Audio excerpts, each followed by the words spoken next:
Budget Blinds. Visit their showroom or call today for a free in-home consultation. This is Newcap News with Bart Pediasic.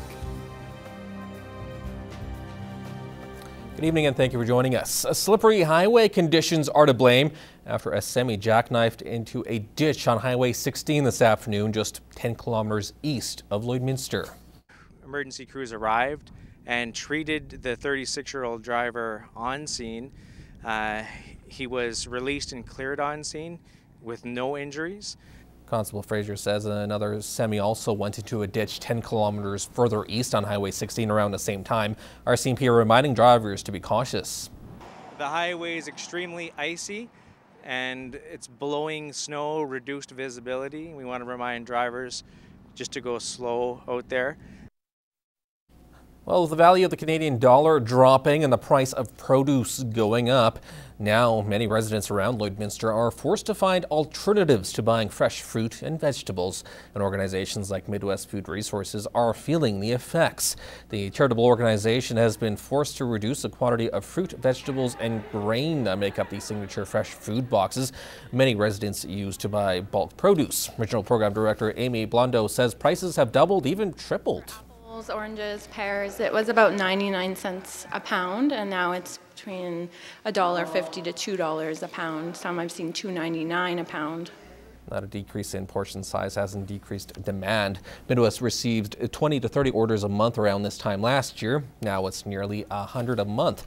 Helena Lepp, a food box buyer for the past 2 years, is sticking with the boxes as it's more affordable than other options. Buy in bigger bulk, we'll get a better deal. So I think the more people that participate, it benefits everybody. Another program Midwest is offering is Collective Kitchens, where a small group of people plan, shop for, and prepare meals together to then take home to their families. To find out more, you can go to MidwestFoodResources.com.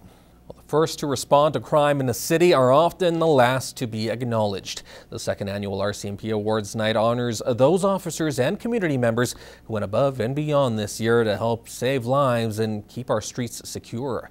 Hannah Tita has more.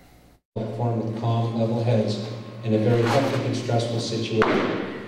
Dozens of people packed into Rosary High to show their support and gratitude towards those who work tirelessly around the clock to make Lloydminster a safer place. Close to 55 RCMP officers, community partners, and residents were recognized for their efforts and contributions. We do a few categories, and one of the biggest one is meritorious service. Then we do above and beyond the normal call. That's where members will put themselves at risk to save someone's life.